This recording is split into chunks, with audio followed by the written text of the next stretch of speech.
Okay, hello everyone, and welcome to our 2026 Ladies First virtual panel discussion. Um, for this panel discussion, we are going to leverage off of a theme, and this theme is The Legacy Continues, building on the power of women. The biggest part of saying that we are building off the power of women is one, we are at the end of Women's History Month, and I can attest to the fact that I've been a part of some very, very powerful Women's History Month events. But this sort of an event is a panel discussion that allows myself to bring in women from honestly across the country. So in just a few, I'm going to introduce each of our panelists, but I also want to let you know that through this platform, you are able to put your questions in the comment part of Facebook or Instagram, and not Instagram, Facebook or YouTube, and I can keep up with the questions that you would also like to ask the panelists. My name is Shalee Broussard. I am the Assistant Director of Student Activities here at Winston-Salem State University, and I'm also the coordinator of Women's History Month here at Winston-Salem State University. So as I bring in my panelists, they will introduce themselves and give a little tidbit about who they are, and just a little bit for you to kind of learn who they are. So first, I'm going to bring up, let me throw my dice. Let me see. Let's go with Dr. Ebony Ramsey. How are you? I think you're going to pick me first. I can see your face, and you're just like, she's going to say me.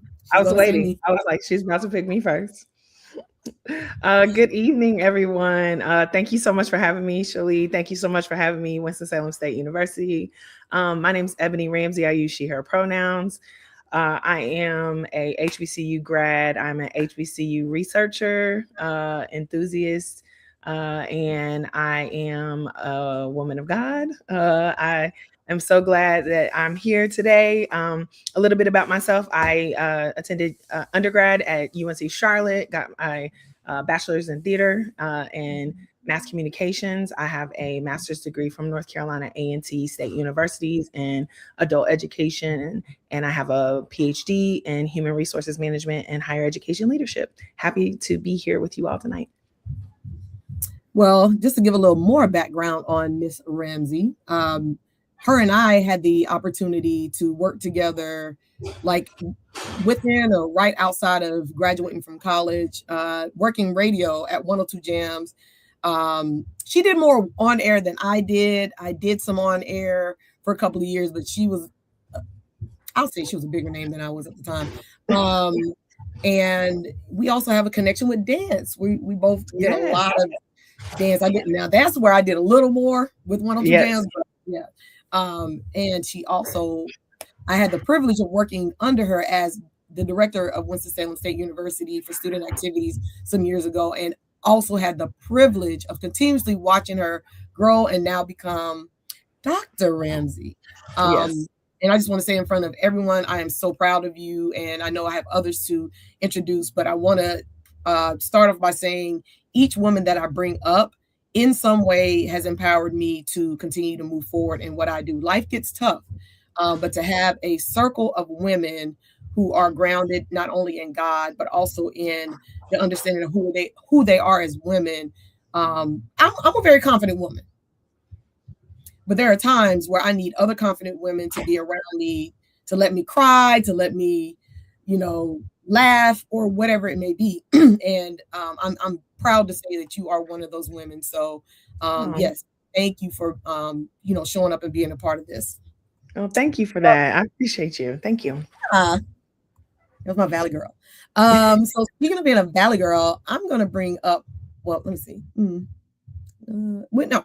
Okay, I'm gonna go ahead and bring up my auntie, because this is a family affair. So I have to introduce my auntie, Miss Harriet Vaughn. Miss Harriet Vaughn, can you tell this studio audience more about you? I know you because obviously I've known you since I was born, but if you could let all these other privileged people who are able to just bask in your beauty, know about who you are.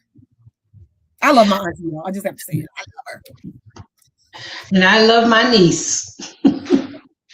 I'm very glad. My name's Harriet Mitchell Vaughn, and I am very glad to be here with you on this evening.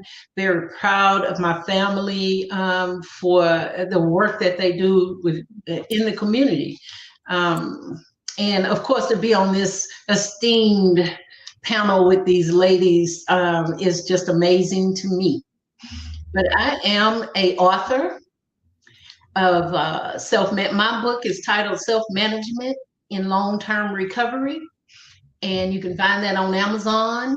I'm very proud that I was able to write a book, and I provide executive leadership in my career, professional development. I do most of my work with nonprofit organizations. I help them with accreditation, and in compliance for state regulations. And all of the organizations that I have worked with over my career has spanned 30 years. And all of them are services that work with people. And so what's exciting about my career right now is about 6 years ago, I was qualified for a position. I worked with an organization for 19 years, helped to expand that organization, build that organization, and then I was passed over for the executive director position. And so that is what we call, I hit a concrete ceiling instead of a glass ceiling. I could not break through that. And so I decided to leave the small town of 58,000 people. And I was 56 years old when I did it. And I came to a city that now is Austin, Texas, that has 1 million people.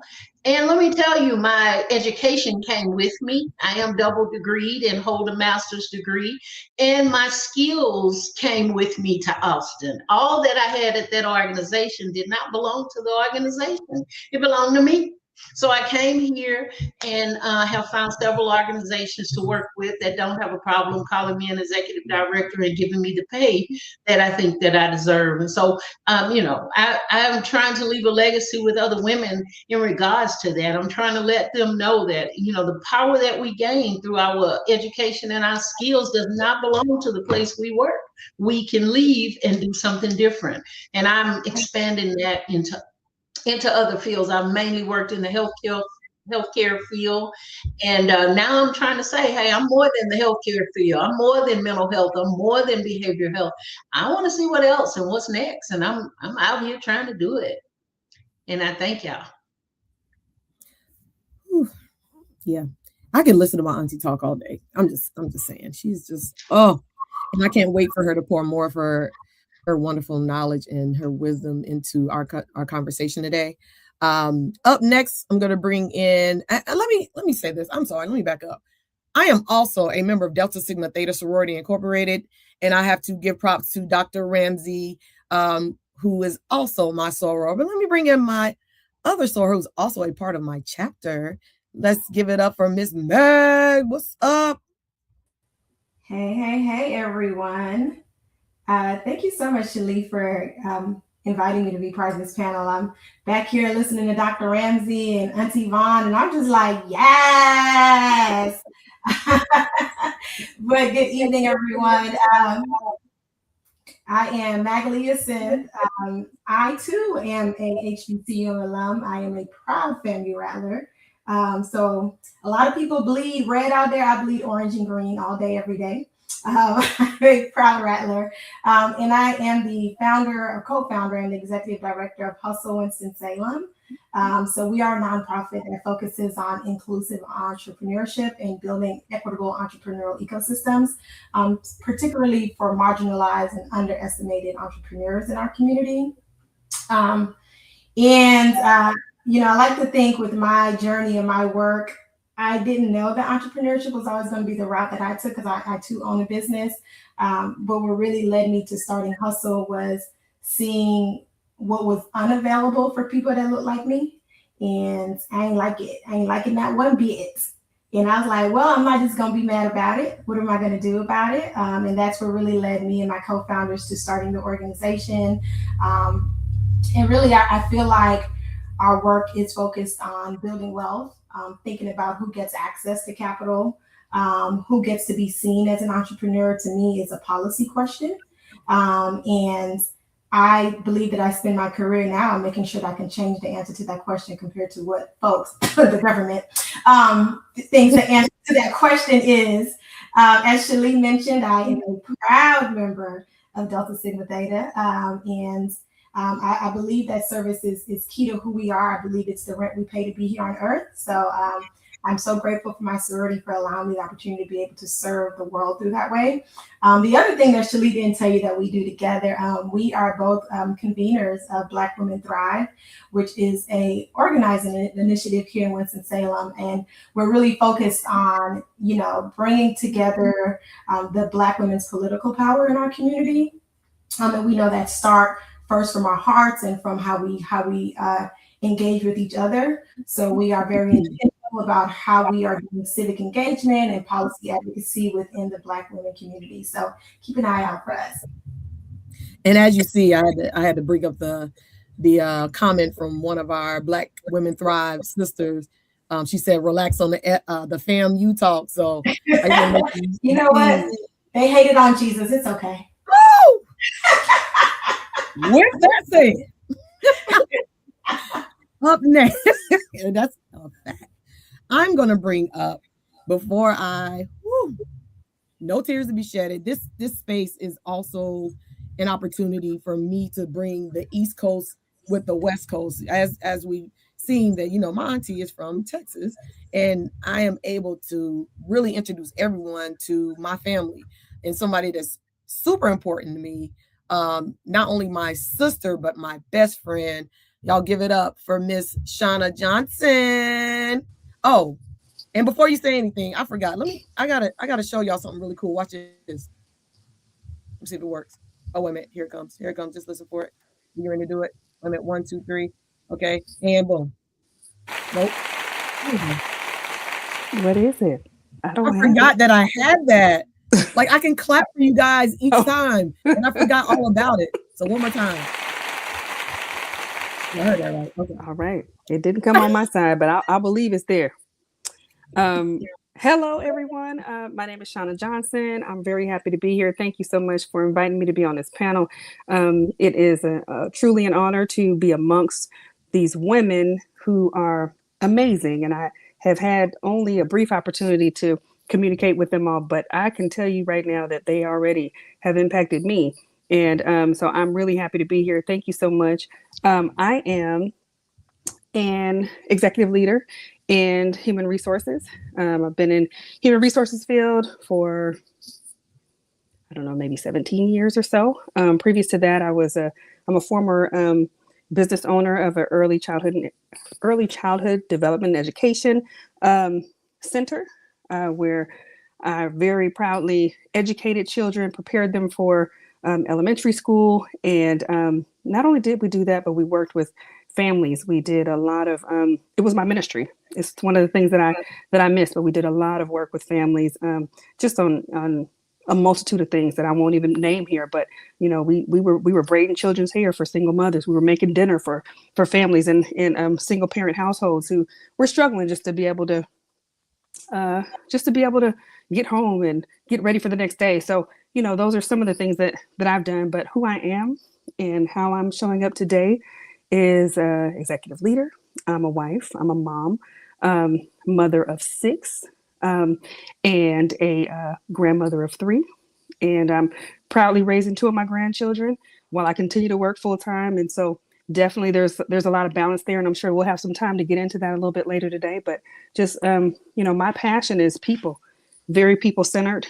I have been in a lot of spaces where God has blessed me with the opportunity to continue to serve, and a servant leader is what I consider myself to be. I continue to show up in many different spaces as a mentor, but also as a servant. I'm here to serve people, my family being my number one priority, but everything outside of that. So That's who I am. That's how I'm showing up today, and I'm excited, very excited to be here. Thank you. Thank you. I love you. Last but not least, I only allowed this individual to go kind of like pretty much last because this individual has been a part of Ladies First pretty much since the consumption. Y'all help me with the word. I know. Inception. All right. No, I ate a big meal today, y'all. So I'm gonna. Okay. And she's also a very proud mother of a whole tribe. So let me make sure she's ready. Destiny, let me see. I don't see your face yet. I'm gonna wait till I see her face before I bring her up. But I'm gonna bring up Dr. Destiny McKinney in just a second when I see her face. But as we are making our way into this conversation, I want to start by asking a question and in the order in which we just, she's ready. Okay, hold on one second. Here we go. Look at her, busy woman. So to the world, to everyone, let me get my, yes. Dr. Destiny McKinney, freshly off the block of education and into the seat of being a doctor. Go ahead and let the people know about you, even though you've been on here for about almost 10 years and you've been introduced a lot of times. Give them another recap of who you are. Greetings. Can everyone hear me? Yes. Great. I am Dr. Destiny McKinney. I am safe. I'm literally in my parking lot. I was, when everybody was introducing themselves, I was not safe because I was trying to get to the parking lot before it was my turn, but I'm safe. I am newly minted as in a year this past February. Dr. Destiny McKinney, graduate of Grambling State University, native of Milwaukee, Wisconsin. Got my master's in student affairs and higher ed from Texas State University and my PhD in adult education from Texas State University, where I looked at student affairs professionals and how they interact with the construct of Blackness and how that interaction plays out into the policies and procedures and things that they do on campus. I am a strong advocate for all things Black, all things Black people and community. I am a mother of 6, a wife to 1.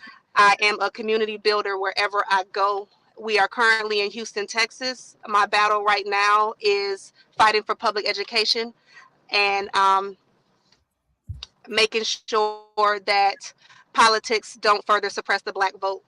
I stepped away from higher ed to focus on my family because I do have 6 school-age kids and we are battling trying times right now. So I feel my place in time is to stand in the void. Whenever I'm present on campus, I'm not present just for my kids. I'm present for all the kids that look like my babies and more, because I know a lot of us can't be present because we working to stay in the zip code, to stay at the good school. So that's my fight right now, and I'm excited for it. And I'm also preparing to re-enter the workforce and what that looks like. So you'll be getting that type of perspective from me when I speak this evening. Thank you, Shalee. I love everything that you're doing. You will forever be my sister, and I just love this energy and all the amazing women on this call. Woo.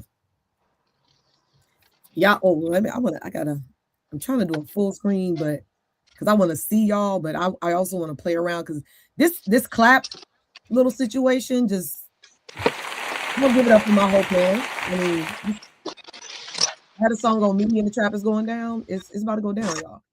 So I'd like to start with this first question. And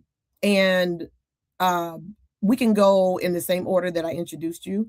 How do you use your hidden talents? Because I've heard everything about your careers, your family lifestyle, all those beautiful things. But, sometimes people don't know about our hidden talents. And for each of you, I know your hidden talents. So how do you use your hidden talent to create peace or help others to believe in their own?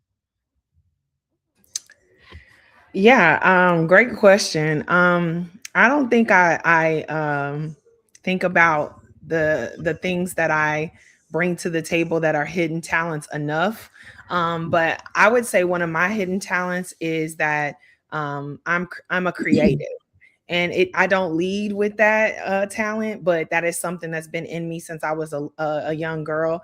I always wanted to be on a stage or, entertain and do things. I have charisma. And I think that's what led me to the career that I am, because I'm really good with people.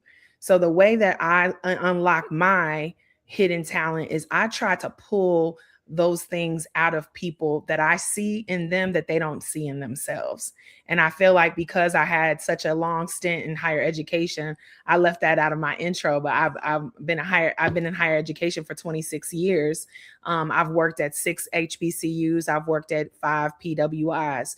And in every instance that I worked with anybody, whether it be the administrative assistant or our janitorial staff or the president of the university, I've been told that I have a way with folks and I have a way with words.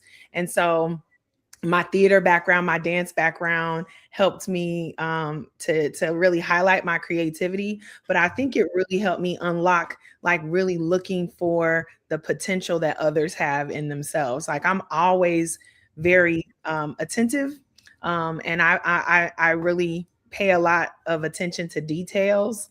And I think that that's probably one of my superpowers, is like helping people to realize what their hidden talents are and what they bring to the table and how special they are, in this kind of rat race that we're running. So I would say that would be my answer to the question. I think I want to say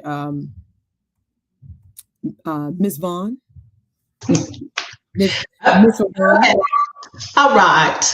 I believe when it comes to maybe a hidden talent, the only thing I can say is usually because I have a very stoic look and I have a stoic being, that usually when people get around me or even with staff and new people, I come into an organization or sit at a table with people and they really don't know that I have a very humorous side.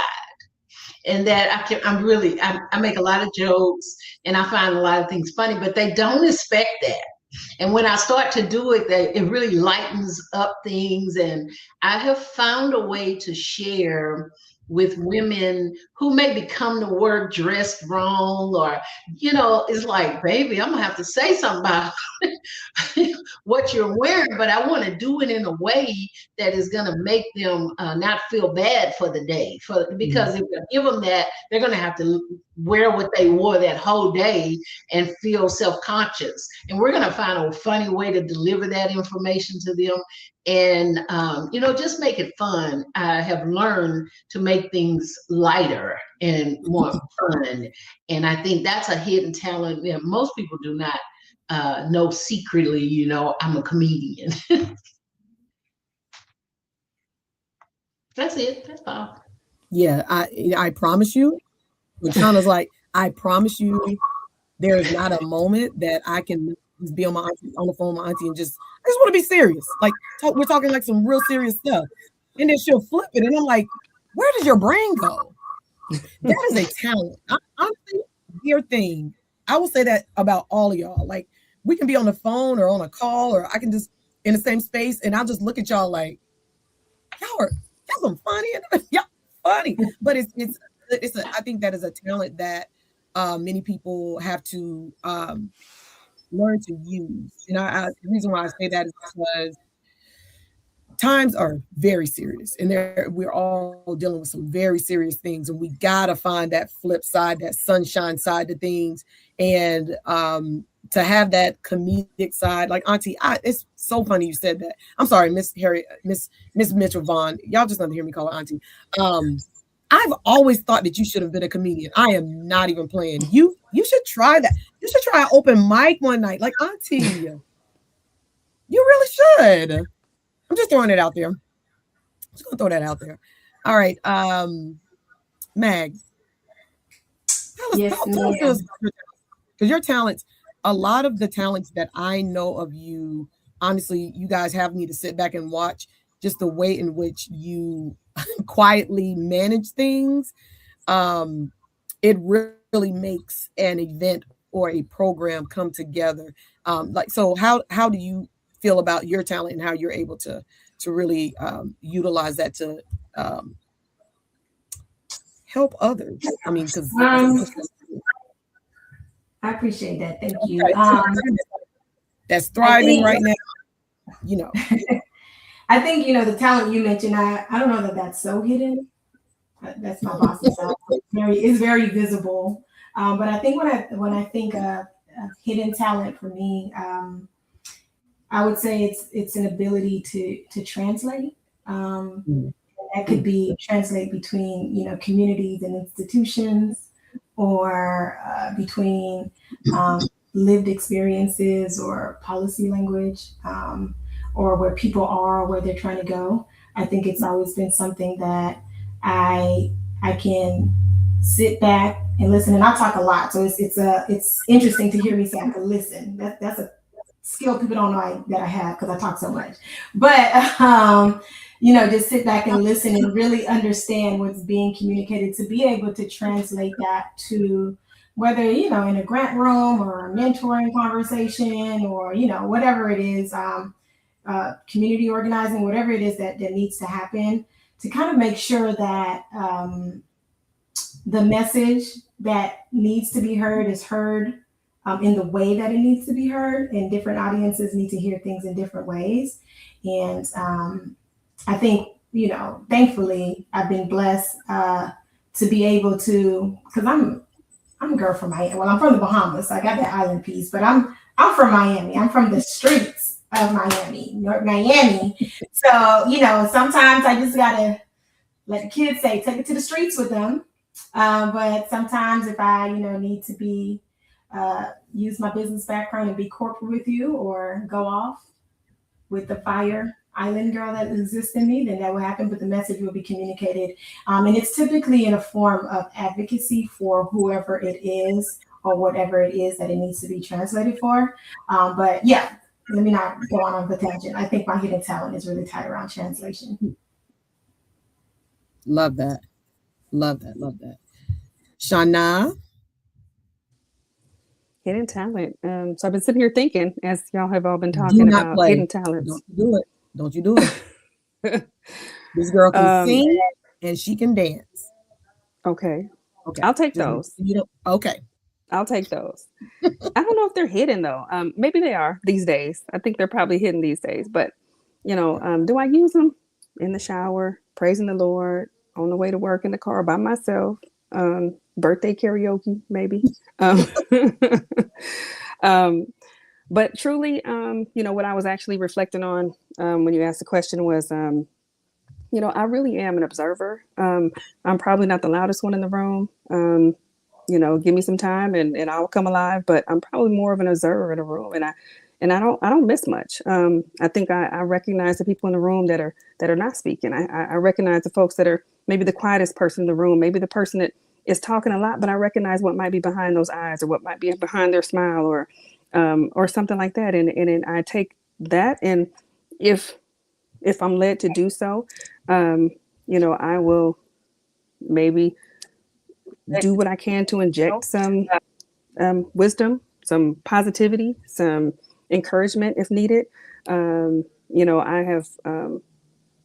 feel like I've spent a lot of time trying to help folks move through maybe trauma, or whatever it is, even if they're stuck in their career or trying to start up a business. I really have kind of have a knack for marketing and being able to help package a business, put it together, and figure out how we're going to get it to the right people, and just make things happen. So if I had to describe my hidden talent, I think that's what it would be. I love that. I wish you would have spoke more about your singing, but we're going to leave that there. I just have to tell a story. So back in the day, Shauna, our father, which is my auntie's brother, God rest his soul, took Shauna down to California, and she was at the house of MC Hammer, and we're auditioning for MC Hammer as like a singer, dancer, all these things. So I just want to make sure it's known that she's being very lighthearted about her talent as a singer. But I'm amazed by just how she still has a voice, and it's just as beautiful as her face is. Yay. Okay. Last but not least, Dr. McKinney. I love saying that. For you and Ebony, I was there when you guys were in school, and now I get to call my sisters doctor only here because I ain't gonna be calling y'all doctor when you know. I'm not gonna keep just here. Not playing. Put some respect on that doctor. But yes, That's funny. When I got finished, I told the kids, y'all can call me Dr. Mama. And I wouldn't answer unless they called it. For that first week, it was Dr. Mama in the house. We good now. Hidden talent. My hidden talent would have to be flipping tables. I am I'm the wild card. I'm gonna come in. I'm gonna be quiet. I'm paying attention. 9 times out of 10, I already know what's going on. I just want to see what else you're gonna show me. And I already know who I'm going to talk to, what I need to talk about, what needs to happen. But I'm not afraid to flip the table. I position myself with the politicians, the folks that know how to keep the straight face, the folks that know how to play the game, the folks that have quote unquote a lot to lose, but might not be able to do the certain things. I have nothing to lose but my chains. So I'm in a position where I can speak up in other spaces. Example, when you're in grad school, when you're a graduate student and you're, especially at the PWI, you're dealing with your professors that are fighting for tenure, fighting for amicable tenure, fighting for tenure that speaks to the work that they do and how they show up in their community. It looks totally different from their white counterparts. As a student, I'm able to say things that they can't say in that moment. And so putting my stuff on the line and using my privilege and my seat of power when it comes to stakeholdership. I'm really good at lining up who's the stakeholders and what powers and pieces they play, and also making that plain to folks that sit at my kitchen table, so we're not left out the conversation. So that would be the hidden talent that I bring.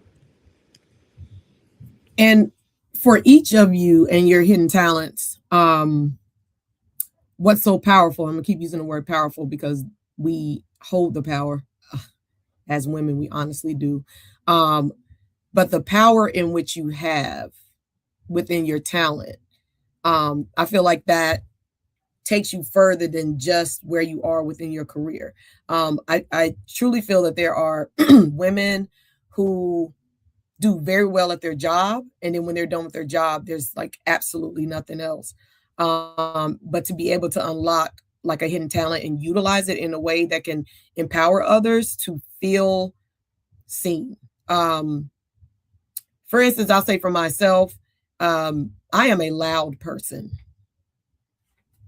Surprise, I'm a loud person. But as a child, and those that know me as a child, I was always loud. I was always very outspoken, but there were times where I was told that I was a little too loud or a little too outspoken. And that used to hurt my feelings until I had that opportunity to work in radio. And then next thing you know, everybody was like, I love your voice. Because I used to be a little, I didn't like to hear how deep my voice was until people were really like, well, when they compared me to MC Light, that was it. I was like, I'm good now. Because, but to have a talent that you do not open up to the world and hide it and never allow it to grow is, to me, a disservice to the community. So I do appreciate you guys sharing with us your talent, and I hope and pray that you continue to utilize that talent to influence others to really open up, because again, you've done that for me. So we're gonna move on to the next question. And you all can now kind of answer however you go. I guess just kind of put your hand up when you're ready to answer. So in what ways are women redefining power in spaces that were not originally built for us? So everybody nodding their head. I'm waiting for that hand to go up. Yes, Dr. Ramsey. I think that we are taking up space in ways that are not traditionally, I I guess, that in ways that have not traditionally been done. I'm seeing so many more women that are active in their communities, grassroots, kind of being in the forefront, and leaders, not just in their immediate communities, but nationally, right? I mean, we're seeing that women are really taking a hold of the ways in which we're kind of breaking through some of the glass ceiling. And I think it's because that the world that we're living in now is really it is changing. I think that there are still some ways that we can improve, but I love to see. I have loved seeing in the past 5 to 10 years how there's been an emphasis on even Black women and the struggles that we're going through and the things that we are encountering, not just in the home, but also in our professional lives. Everything that has been highlighted as far as women's rights definitely were, in my opinion, was one-sided in history. And until lately here, we've actually been highlighting Black women's health struggles, maternal things that happen to us in healthcare, mental health awareness. I think all of those things have been highlighted more so than I've seen them in the past. And to me, that's a redefinition of what it means to be a woman of color, and especially a Black woman in our society. And I don't think that folks had a good perspective of that before now. And now I feel like at least, there is a better understanding. We're not all the way there, but I do think that there is a better awareness and a better understanding of some of the things that we're going through as women and women of color. And to me, I think that is a redefinition of how we are defining these spaces. I love that. Sorry. Yes. No. Yes. So when I think about it, for me, it's really, I think women, particularly Black women, we're redefining power in the ways that you kind of already heard some of the panelists mention, like how we could read a room and all of that those type of things. I think it's a form of like a relational intelligence that a lot of times, others, men or non-Black people, don't always see as a power in itself. And I think that, our ability to read, build, and move through relationships, it puts us in positions to, what she said, flip tables, move tables, shift tables. A lot of times as we lean into whatever it is that we do, us being able to kind of read these situations have us questioning if a table needs to be redesigned, or does a table even need to be in the room? And I think that Black women, it's one of the things that we do naturally a lot of times. Whether or not we act on it, I think it's our decision, like to do something about it or not. But I think Black women have that as a sort of an inner power to be able to kind of just manage that relational intelligence. Because not everybody that smart. A lot of people be like, "Can you not read the room, my dog?" But I think that's one of the ways that we're kind of redefining how we think about power in spaces that we're, whether they want us in there or not. This is what's happening. Whether they want us in there or not. And I wanted to, Dr. McKinney, I was ready. As soon as she said, whether they want us in there or not, like my energy went straight to like, okay, what does Dr. McKinney have to say about that? No, she gave me the segue because her background is, dealing with entrepreneurship. And it was just, when I read the question of redefining power in spaces that were not originally built for us, the way that we're redefining them is we're saying, we done with your space. We don't need to be in that space. And it's more so for peace and sanity, because we're tired of placating to that space. So it's like, okay, we'll just go build our own, that entrepreneurial spirit. We'll go build our own. We will, if we have to, for capitalism's sake, we'll deal with the space at the bare minimum and pour the rest of our energy into what fuels us and fuels our community and what we need, until we can get fully and wholly into that side of just doing what's best for us. I think that's the biggest piece that I've noticed, is that we're not sitting in these spaces no more and grinning and bearing it. We're like, oh, you don't want me here? Good luck without me here. And I think that's been the best piece of it, is like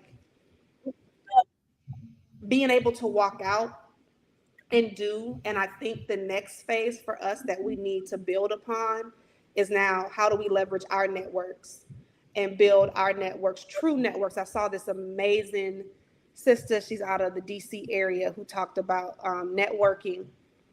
I think she did her dissertation on it amongst folks of color, and how sometimes these spaces are not welcome and they're cloaked in sisterhood or networking or things, but it's full of what we left. There's devices, some type of underlying agenda. And so us ridding ourselves of that, because just because you step out of it don't mean you don't carry it with you, because you've had to survive that space for so long. You're carrying pieces. You got to strip yourself of that. You got to cleanse yourself off spiritually, and because I don't even want to jump on that, but that's spiritual warfare is real, and all of this is a part of that. So making sure that you're cleansing yourself off so that you can enter into this new space and do what it is you're called to do is really big. And I think that's the next step for us from walking away and continuing to redefine our power.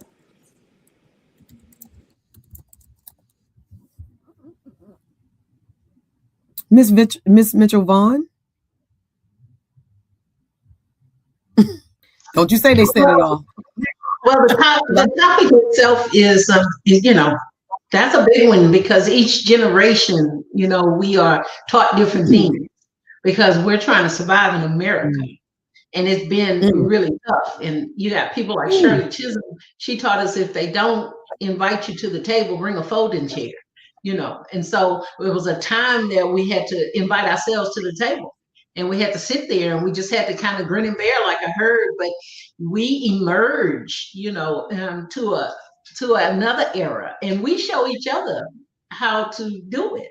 Because we used to have to do a lot of code switching, and sometimes I didn't know what room I was in, what voice I needed to be using. I started getting all mixed up, trying to talk one way at home and be another person at work, and pull my hair back and cut my nails, and oh my God, and just a lot.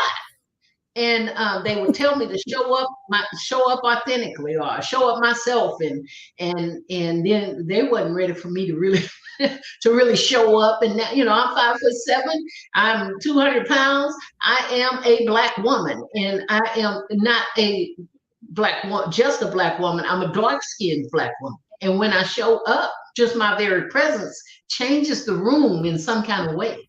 And so I think now, it's like, okay, if this room is not big enough for me, and it can't handle my height, and it can't handle my Blackness, and it can't handle everything that comes with me, because I'm not loud, and I am not saying anything out of order, and I am not going to, I'm not angry. I'm here to work. I'm here to take care of business. If just seeing me it makes you think of some movie you saw or something like that, then I may need to get out of the space, because I can't do all that. And so in 2026 now, I have a voice, I have a tone, I have a way in which I speak, and I don't want to be corrected by other people. And so when I say something, I don't need you to put it in another form of English. I meant what I said when I said it.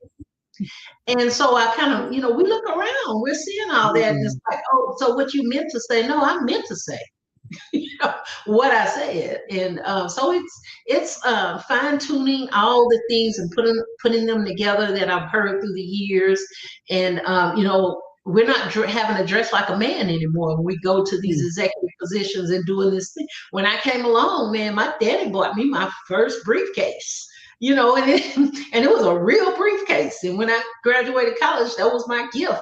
And I packed that thing for a long time. And I looked like a man. I mean, it was beautiful, but I had to have a little suit. I had to look like them. And now we don't.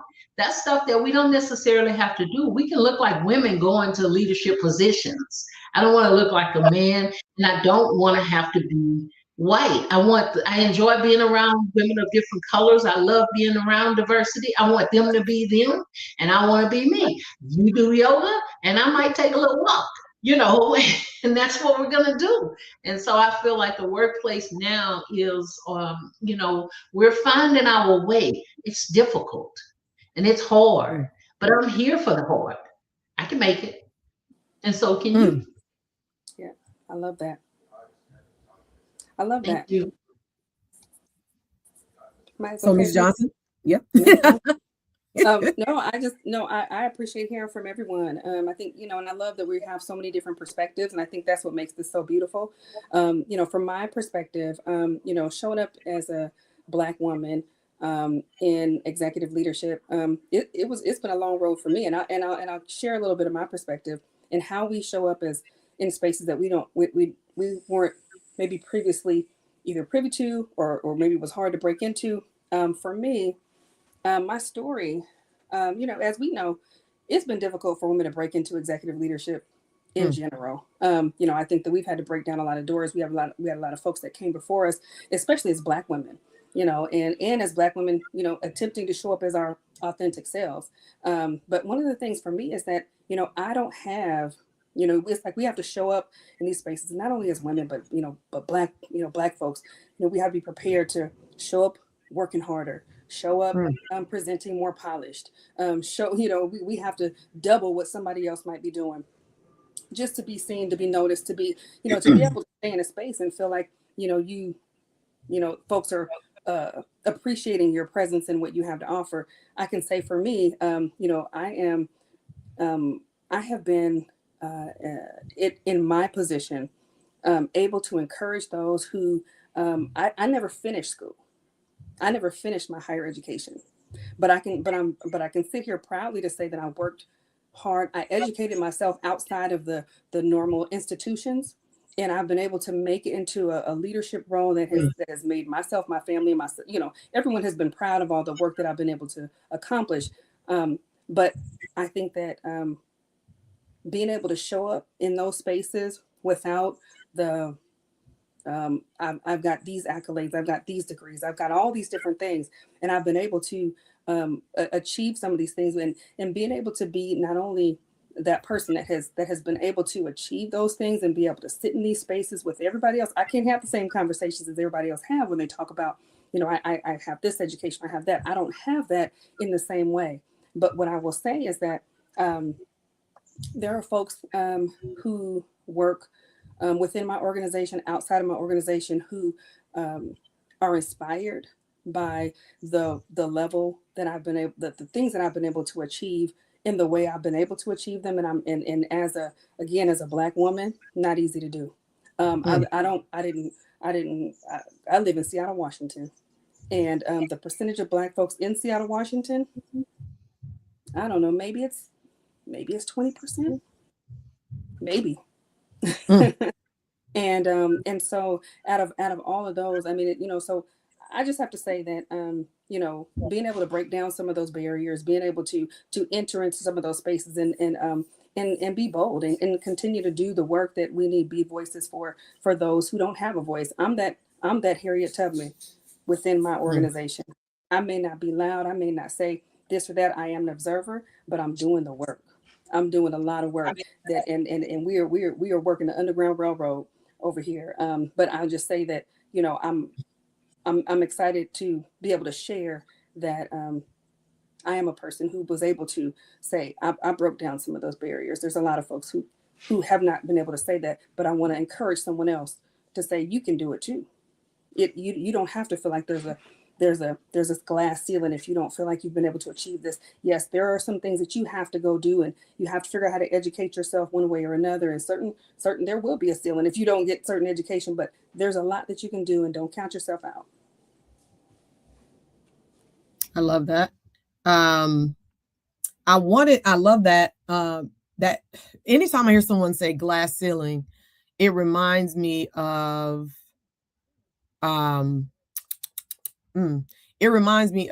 this saying, and I'm not going to say it correctly, but as we move forward, let me take it back. In the 60s and 70s, I'll say 50s and 60s, when Black people were achieving and they were, getting the jobs, able to get into the schools, able to,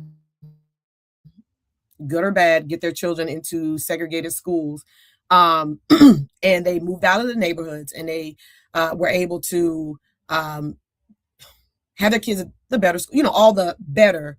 They didn't turn around and reach back and pull the next person into that opportunity to do or be the better. And that's very scary. It's a very scary thought, because even now it's seen a lot more with Black women. And I've sat in some spaces where there have been Black women talking about how they were excited about a new job. They were excited to see that there were some other Black women. So now they're thinking that I'm going to have the support. They're going to have my back. And they're in the space, and it's honestly crabs in a barrel. Like, I can't let this Black woman be the best Black woman. I got to be the best Black woman, because I won't be seen. I'll disappear. I'll be invisible. And not realizing, as I will say with our initiative here in Winston-Salem with Black Women Thrive, we all become better when we make sure that each of us are better. If we're in the room, let's say it's the 6 of us, and I'm the only one making sure that I'm being seen and heard, then I'm not allowing another 5 to be behind me, and we become the bigger voices in the space, which touches on how it looks, even with voting, how it looks with what's needed for our children in the school system. Touching on the school system, because I know we're going to get into that.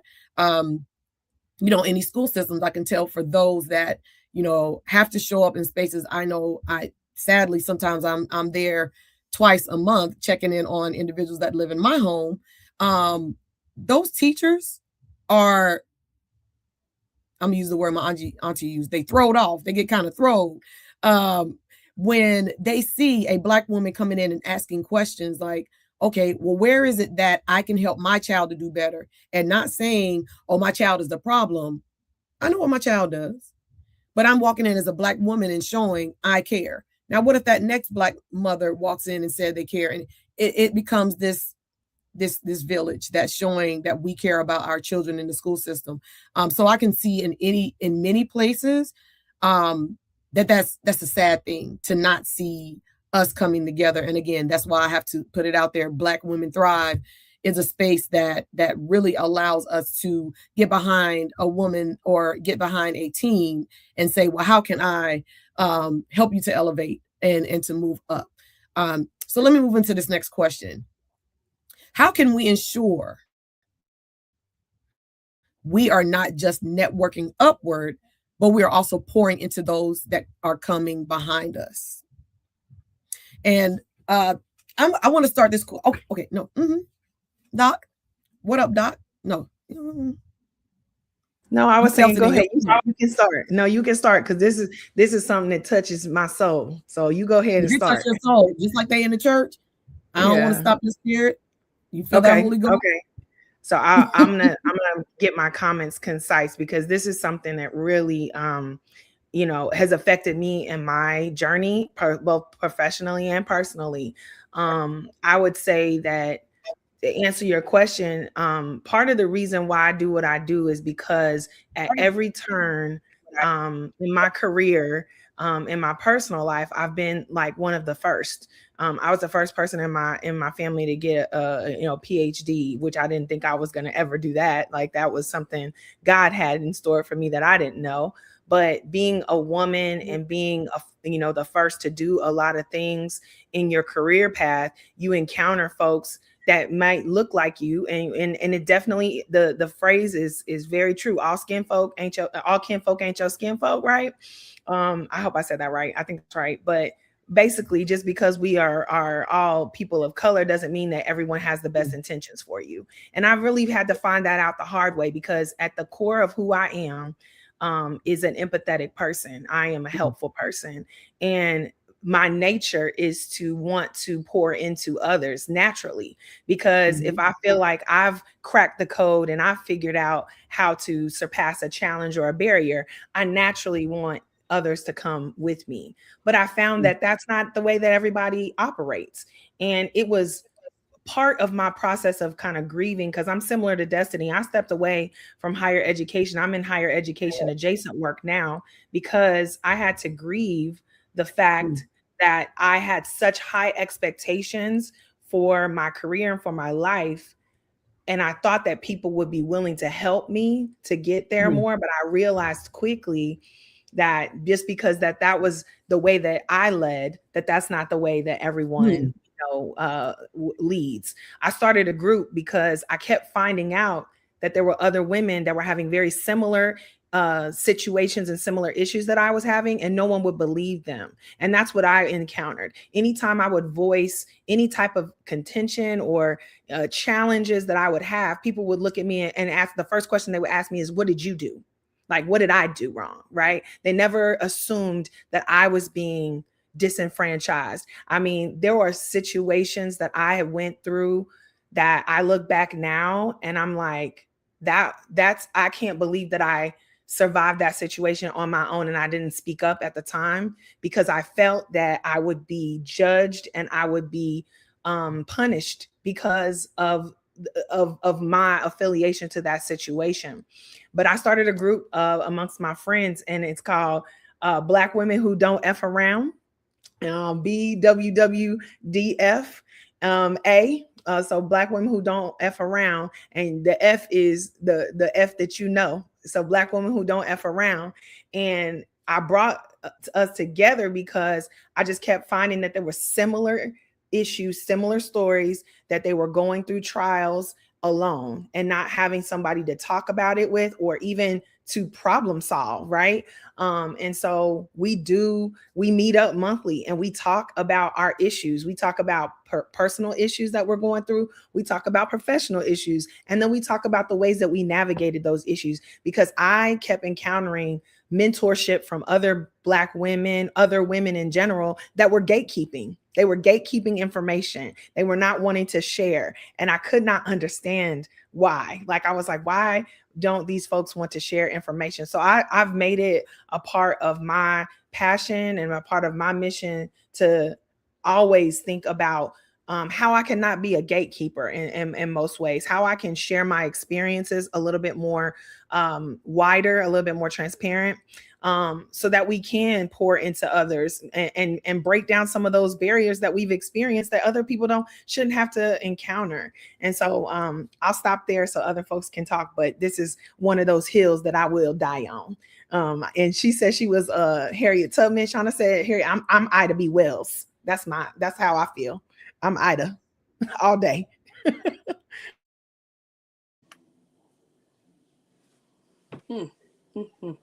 I love that. Is it okay for me to go next? It's so important. This is such an important thing. It's so important to prepare our next generation of folks. Even if it's not our next generation, it could be your own generation. It could be just somebody who's in need. But the way that I like to empower folks, anybody that I know, when I talk with them, getting to know them, even if I've known them for a while, what is it that you want to do? What is it that you're doing? Are you fulfilled? What is it that you want to do? And I want to do anything that I can to help them understand how to get where they want to go. And share my experiences. I can talk about just some of the folks that I mentor, even on my job.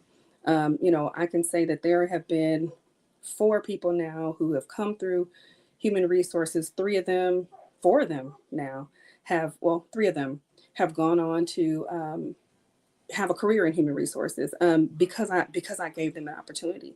And I'm just not going to put it all on me, because it's not about me. It's really about the work that they put in. But it's about that bit, like you said, that there's folks that are gatekeeping. I'm 100%. If I'm standing at the gate, it's because I'm trying to figure out how to get you in. And so I spend a lot of time, mentoring people, talking with folks. What is it? I'm going to meet with somebody soon to say, let's go over your resume. What is it that you want to do? You want to get into what field? Okay, let's figure out how to get you there.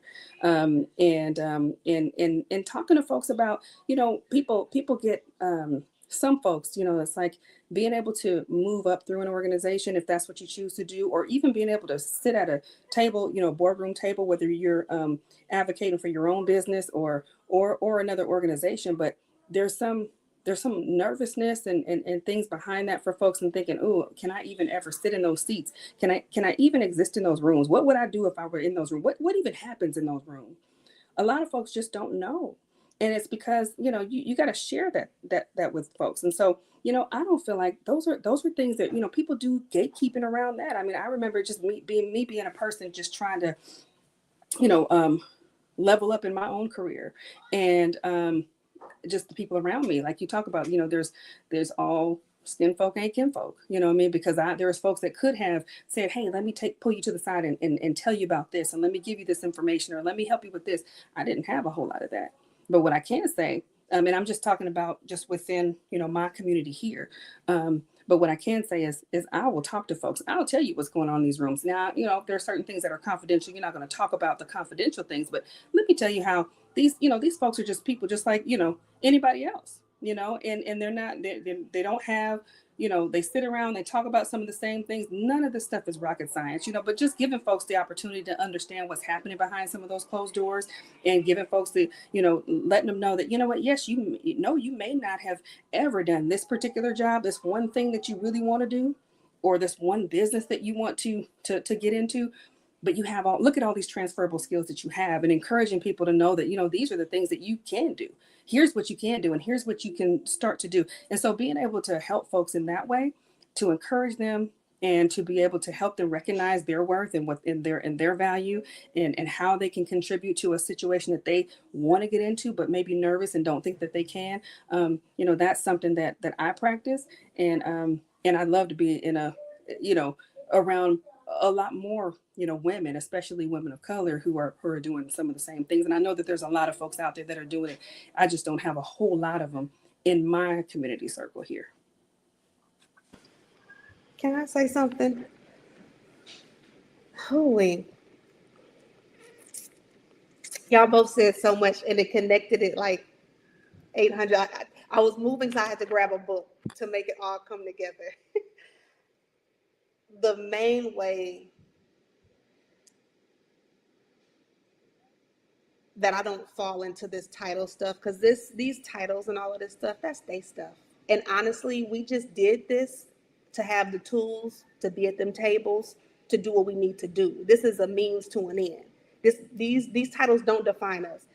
I'm Destiny in the hood. I'm Destiny at home, until you cross me and I'm like Dr. McKinney, and you're gonna address me as such. And that's in them spaces where it's a tool, right? It's not just it doesn't define us. And I'm saying that because, and this is a double entendre, and I'm bringing up Dr. Nikki Giovanni and Ego Tripping. Read the poem Ego Tripping, but I got to tell y'all a story that connects all of this, because this is how I stay behind, never above, never on a pedestal. Even though we put folks, people might put us on a pedestal for being on this call right now, not knowing that they could very well be on this call right now. Me, when I come to calls like this, I see myself sitting at a virtual kitchen table, like you're sitting with your aunties and you're just shooting shit. Sorry, WSSU, I said it, my bad. But that's what it is. You come to the table like we always do. That's where we got our first education, was at the house, at the table, learning from the folks around the table. And I think about these amazing phone trees. I think about Nikki Giovanni, and she was really good friends with Rosa Parks, but she was also really good friends with Angela Davis and James Baldwin and Maya Angelou and Sonia Sanchez and Toni Morrison. This was their phone tree. Like the way we talking right now, something happened. That's them picking up the road and saying, girl, and Maya on the phone. And I'm saying this because I've I've sat at the feet of Dr. Giovanni when she talked about, oh yeah, I have to call. Now this ain't me calling Dr. Angelo Maya. This is her. I'm quoting. Yeah, I called Maya. She talked about Jimmy the Head. She talked about James Baldwin. These were regular people who did extraordinary things. That's it. That's all. Regular folks. And I had the amazing pleasure of being around some folks in her phone tree. I got to have dinner with Dr. Davis and just chill with her. And literally just like, I'm like, you're in awe, but I'm like, hey, my mama wants to talk to you. Oh, baby, get on the phone. Regular people. I sat behind Dr. Giovanni with my 2 babies, and she was there for her other book that came out. But because my 2 babies were the only babies in the room and she saw them holding this book, you know, when she, first of all, she didn't even entertain the people who were introducing her because she was playing footsie with my kids. Then when she got up, she said, I'm not here to talk about the book that y'all just purchased. I got some special fans in the house, and I'm going to read an excerpt from Ego Tripping. And this was the book that I was reading to them before they went to sleep. So they was like 5 and 6.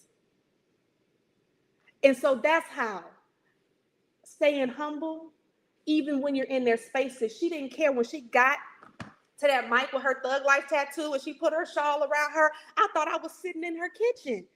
Even with all of them white folks there, we was at Texas State, and she just talked to, and she told them, even y'all white people won't get a kick out of this, because she's like, she knew who her audience was, and she keyed into them, and she didn't buy into the politics of the title. And I think when we buy into the politics of anything, we lose, because politics has done nothing. It's always been against our bodies. So when we buy and we play into their politics, we lose all the time. And so staying humble, keeping that table open for anybody to enter. And always remembering the kitchen table is round and there's room for everybody. That's all.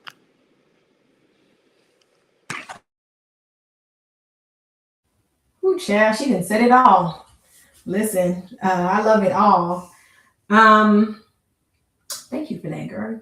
You blessed us with a reminder. Yes. So, you know, when I think about pouring back into those that are coming behind us, I think there's also still a intentional and practical part of my brain that always activates with the kids. And it's because so much is getting lost right now. Like, I think technology has shifted so much in how we connect with the generation after us. And there's just not a lot of humanness in it anymore. And because of that, I find myself always being like super, super intentional and super like, we gonna be in this room, we gonna talk, you know, we gonna do these things. And I think it's really reminding myself a lot of times that I have to create access points for these kids. Like I have to. I have to make sure that when I think about pouring back into them or mentoring them, it's not inspirational. It's like Dr. McKinney just said, it's real, it's honest, it's just being around me, being around those who inspired me and who helped me. And I think that we really have to start thinking about the concept of pouring into them as mentorship with teeth. Like there has to be something that they feel they're gonna lose, something we feel like we're gonna lose. I really think also that we have to be able to speak their names in rooms because people spoke our names in rooms, right? I think we have to be able to advocate for them, and not in a showy way. We have to go back and let them know that we did that, because that's how they know they have to do that. Because again, somebody did it for us. We always, what's the saying? We stand on the shoulder of giants. So we have a responsibility to like broaden our shoulders so that one day they can stand on ours. Like I really feel that that's true when we're thinking about any generation that's coming after us. Like, where are we? I think we're in generation Gamma. Who knew? But anyways, like there's so many people behind us, but like for the folks that will truly, truly, truly change the world, hopefully, like it's the small things that we do today. It's just like, you know, we're able to, you know, do the things that we're doing because it's what they did back then. And I agree 100%. Like it's just being human. It's just being who we are. But that's a powerful thing.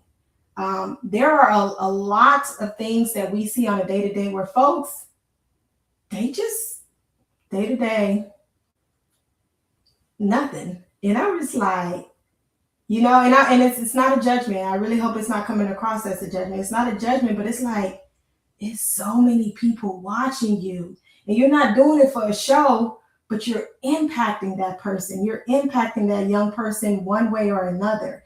And everything we do, and I don't have kids. I just have a lot of, you know, aspiring entrepreneurs around me. And I'm like, bruh, like, you know, when I get tired, I gotta find my girls. I gotta find my sister circles to be like, I'm tired, but I can't let them see that because I don't want them to quit. Right. So I do think there's still a level of being practical and being intentional when we're thinking about pouring back. And then I think it's always bringing knowledge. This is my last thing, bringing knowledge back to folks. We learn a lot. We learn a lot, not just in the textbook, not in classrooms, just in life. And I think sometimes we assume the generation after us should just know it. I think, you know, I call them the kids, but I love them. I love, who's after us, Gen Z? I love them. I like all the little things they teach me about culture, all the new tools, everything. Like, I love it all. And learning from them, you know, hopefully means that that's why they're open and willing to learn from me. And I think we have to approach things that way. And that's, you know, going into growth and all that, but that's not the question you asked. You asked about pouring back. So those are my thoughts on it. I mean, I'll be quiet.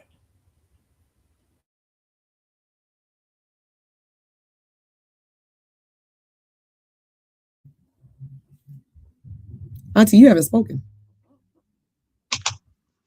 Oh man, I mean, I just love y'all so much. This is so. You were zoned out with all of this. It's just very relevant, and it's just, you know, incredible. I've learned from so many people in my life, you know, having a wonderful mother and father, and just, you know, family, aunties, and oh my God, you know, so many people. And they taught me traditional things that, of course, I tried to go against for a while. And I love that I was able to return back to some things, you know. And when y'all talk, church is one of those things, because I need a community. And so just like when she started talking about she had developed a group, you know, we need a group of people. And I need a way to cross over. I need a way to go from, I had to have a method to go from my 20s to my 30s to my 40s. And I had to have something in my eyesight that of what that looked like, because I didn't want to be a 40-year-old dressing like a 20-year-old, thinking like a 20-year-old. I needed a method, and I got that from my kinfolk. I got that from the people in the community as I watched them change. People in my neighborhood when I was growing up, you would see the difference in, you knew this lady was of age, you knew this girl was a teenager, you knew this one was 8 or 9 years old. I mean, because they looked 8 or 9 years old. I mean, they looked like their age, and there was some movement as they progressed in life, you know. And I would see people would get a car and then it'd go from a hoopty to a real car, and then from a real car to some spectacular stuff, and you would see it, and you were able to watch that and not be jealous of that, but you knew if they could accomplish this, that you could accomplish this. And so, you know, and going to church and still and not letting that go. I am a spiritual woman, but I am also a religious woman. And I'm religious because I have never missed what church, the value that church plays in my life. All the other stuff, well, but the value of somebody expects me on Sunday. And when I show up sad, or I show up in a different way, somebody's gonna be like, "Hey, Harriet, how are you? What's going on? Can I help? Call me. Maybe let's have a coffee." If I don't show up for a couple of Sundays, somebody's going to be calling me on the phone. You know, they're going to be like, "Where is Sister Vaughn? Where is she at?" So I like to have a community of people around me, and I do the same for them. They taught me how to do that. Somebody's missing, I need to call and see what's going on. "Oh, I didn't even know you were sick. You know, I didn't know that you had got terminated from your position. Let's see if I can help. Is there anything anything I can do. And that is what we've done through the years, is we've built each other up in those type of environments.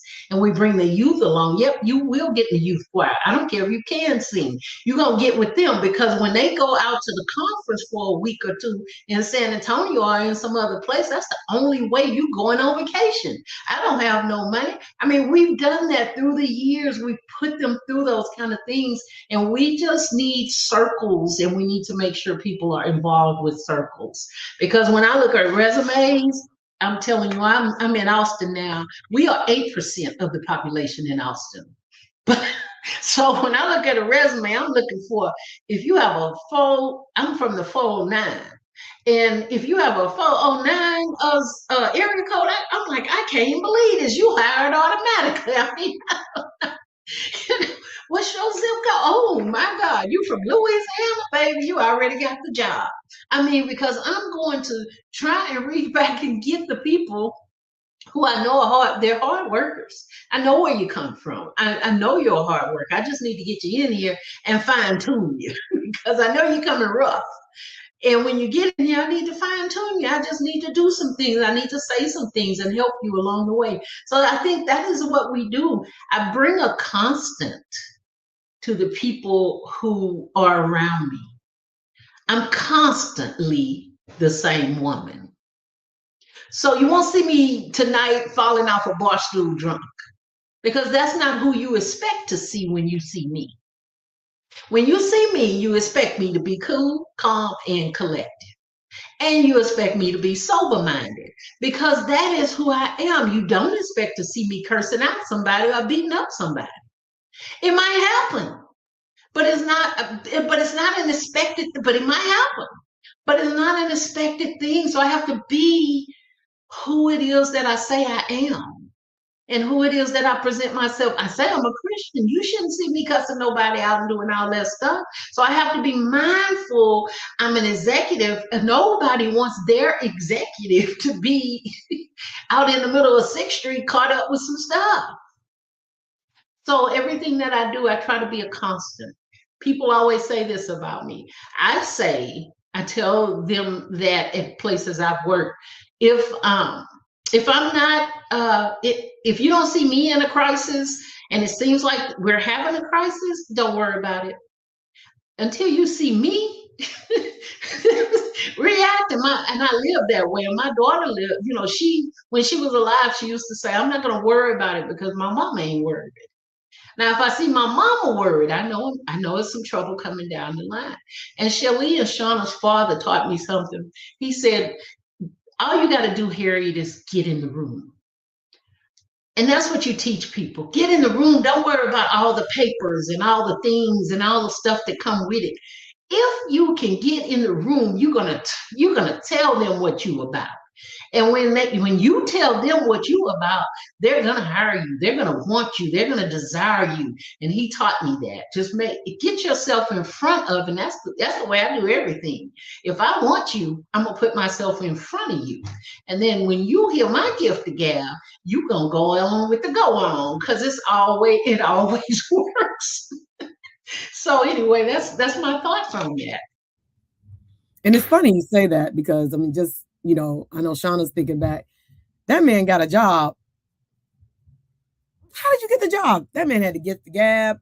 He had the ability to show up. One, my dad is good looking. Our daddy is a good looking man, and he could show up in that room. But when his charisma or whatever that he had, that was definitely a good example of, as long as you show up in that space, you're going to get the job, or you're going to get the position, or you're going to get something out of it. So I'm going to tell y'all what, I for sure know that tomorrow morning or tomorrow evening, even if I'm not watching this, I have to play this back in the background, because there's so many gems that I have just been collecting just from listening to you all.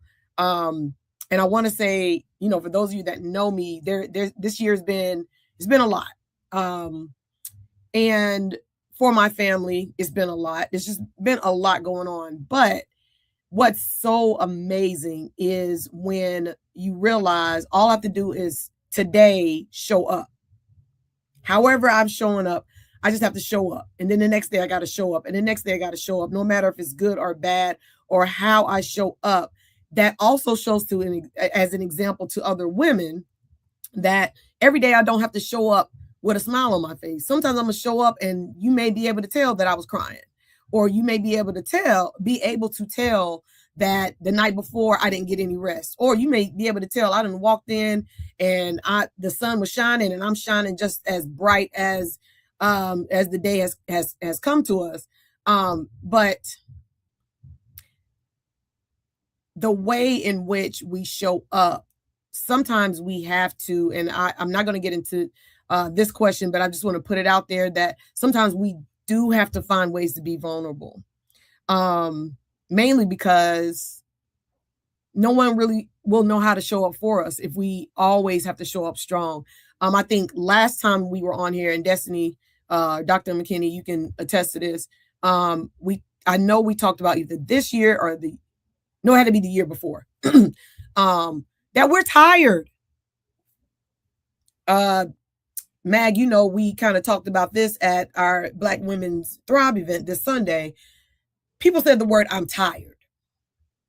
And I feel that in ways it is almost a negative, or it is a negative for somebody to say, I am spent, I am tired, I have no more to give, I need a break. And that is really being vulnerable, because sometimes people will show up and say, if you would have just told me you was tired, I wouldn't have asked you to do it. Or if you would have let me know that you were in need of, man, it could have been like, for me, I pray that one day I get my own building for my own business. And if I don't open my mouth to say anything or be vulnerable enough to say I am in need of, you never know if someone's like, I got a space that we've had in the family for years. I rent it to you for $200 a month. You never know. So even though we are ones to show up and pour into, we have to find ways to be vulnerable so others can pour into us. And that has been a tough thing for me for the last 3 years. Therapy is amazing. If no one is in therapy, try it. At least try it. It has been an amazing road for me to realize that being vulnerable is so important. I want to roll back a little bit on, and we're about to reach the end of this live, but I do have 2 questions to throw out there, and I'm not asking anybody to be too short, but if you guys can hit on it, or if you don't feel like you need to hit on it, you want to hit on, whatever. But I do want to hit these 2 questions because through our previous conversation, because we always have a talk before the talk, we talked about these 2 major things, and I feel like they'll be very impactful on our listeners. So I'm gonna start with the second question that I had posted in the chat, y'all. What role, and Auntie, I'm gonna start with you on this because you hit on this, and I hope you remember some of the things you discussed. What role do churches and community organizations play in educating and mobilizing voters? I want to get on this about voting towards the end of this, because I know it can kind of stretch. And if it does, you all, be patient with us, because I really want us to get this out there. Because as we talk as women about being empowering or being influential, I feel that our voice also is just as loud or sometimes quieted in spaces where we are most needed. So again, what role do churches and community organizations play in educating and mobilizing voting? And with that, as a woman, how are you able to impact those spaces? Okay, thank you. I find that it's vital that we step up and say something. On Sunday, we had one of the judges who's running for judge. She's running for the judge position, and she came to the church, as they often do, and gave her little spiel about, I'm running for a judge, and she didn't say vote for me, but that's basically what she was there for. And so I made, a special note, because I didn't know her, and I made a special note to write her name down, so that she gave out an email address or something like that, so that I can contact her after I discuss with the pastor what we talked about last time. I really want to have a panel of people come to the church and talk about this upcoming election and things that are on the ballot. And most of us go to church. One of the things is I was realizing the other day that we're all from different counties. So we need people to come there to the church and talk about what's going to be on the ballot and actually who's running.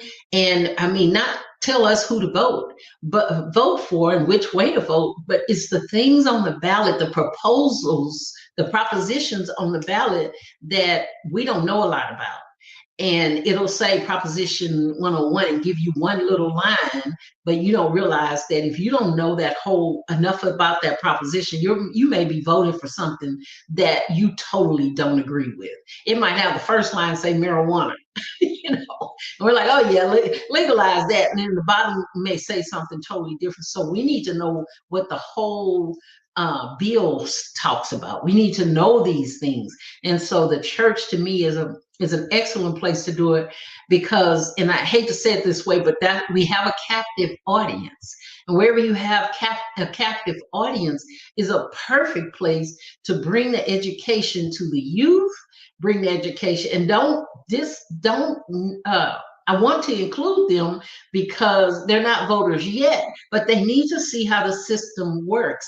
They used to teach us that. We didn't pay attention to the Senate bills and all of this stuff. We didn't pay attention to it because we never really realized that that's how we get our freedom. That's how we get people in place that can talk for us and share with us.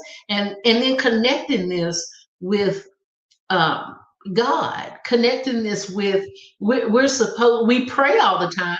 We pray for those who are in office to be strong, make the right decisions, and we don't even know their last name. If you ask me who was the president before this president, I might not even be able to tell you. So we need some education, and especially for the elections. And here it's very difficult times because there are so many issues and we don't know about them. And so the church can play a big role in that.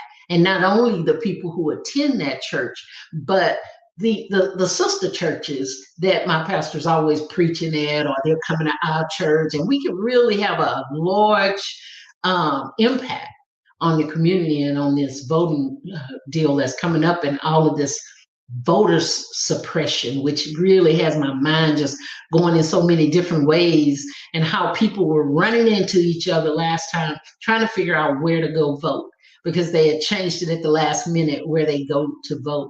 And we want to be prepared this time. We don't want that to happen. We want to know it. We want to let other people know. And the church has always had a really big role in that. And but nowadays we have to bring it. I mean, and as a woman, I don't really want to do it simply because the men are the leaders at our church. But I'm gonna do it. I've been telling my husband, because I've been hoping he would just do it for me. Because he's a minister, and he's looking at me like, you can do this. Bring this to the pastor, tell him what you want to do, get you a panel, and get it done. So, that's my take on that. I want to just piggyback off of what I heard Auntie say, and I agree. I think that the role that community organizations and church play is to also remind us that there are local and county and statewide elections that are just as important as those national elections that get so much highlight and get so much attention. It brings it back to a community level. It brings it back to like what is affecting me in my backyard.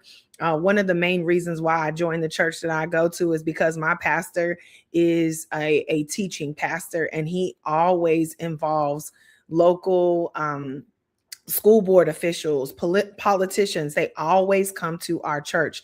The church I attend in Charlotte actually is, our pastor is the brother of Dr. Loretta Lynch, who was elected by President Obama. And so we get all types of folks that come to our church because of that now.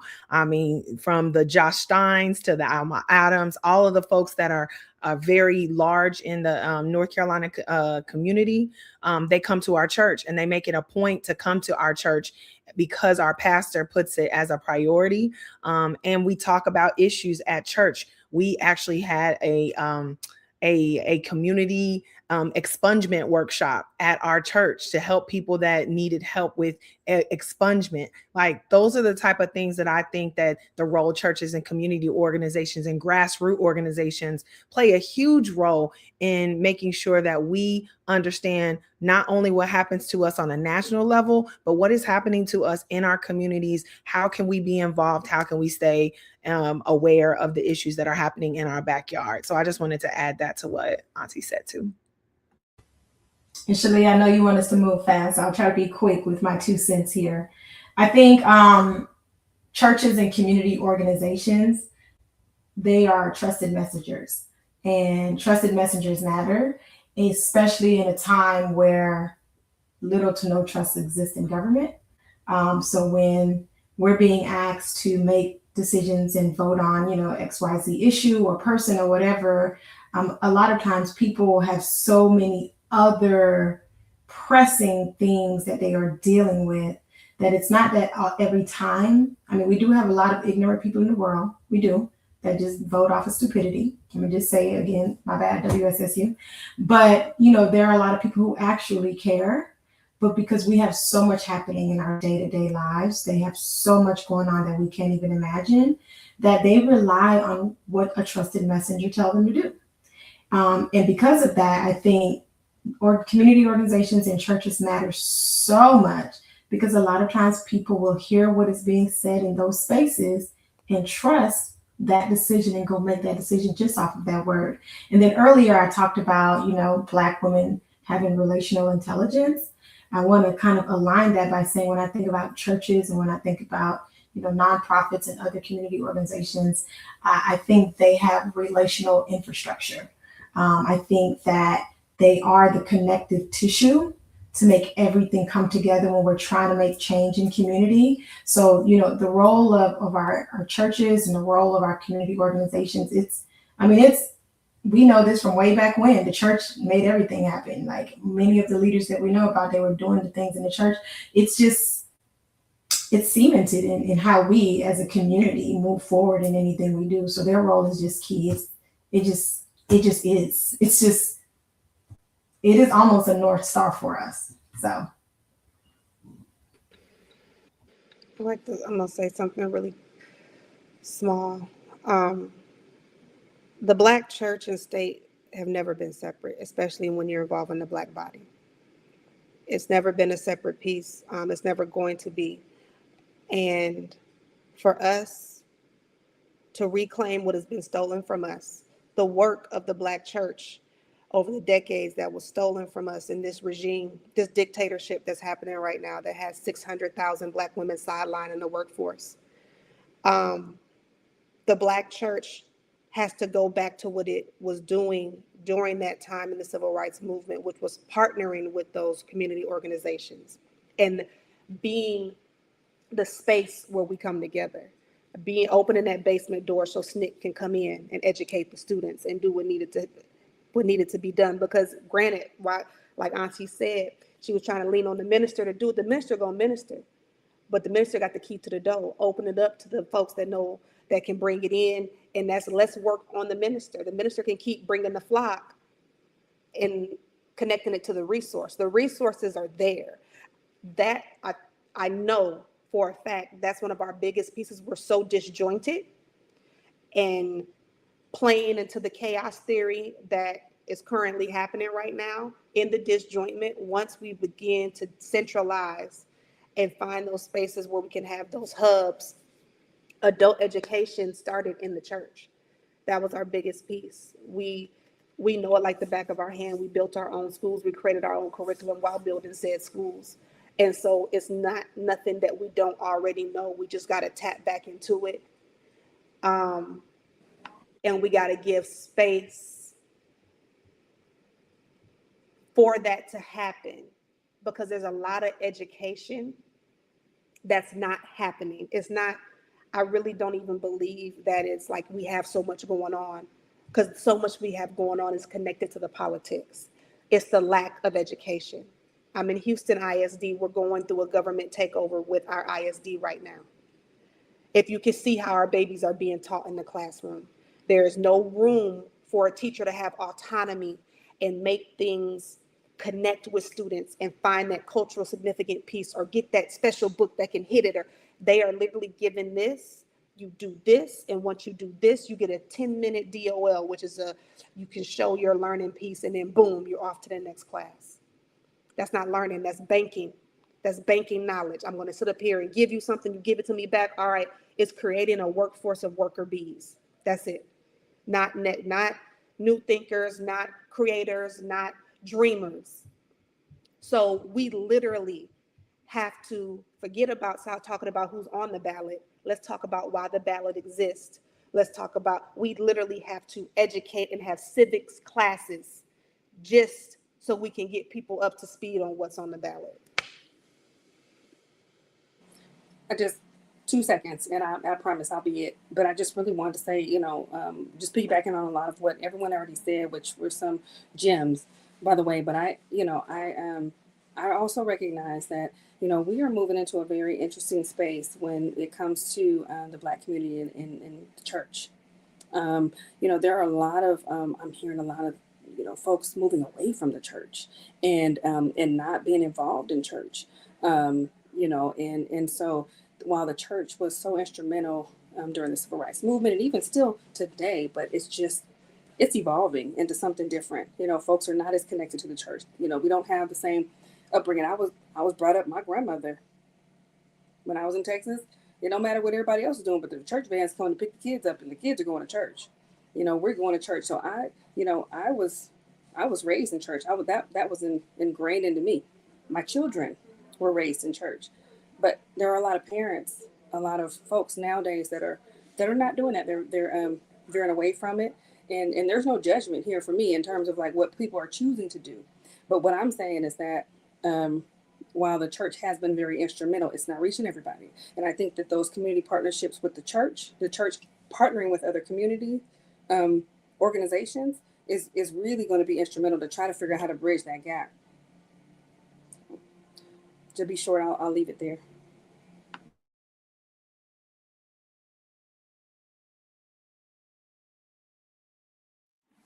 There we go. You guys can hear me?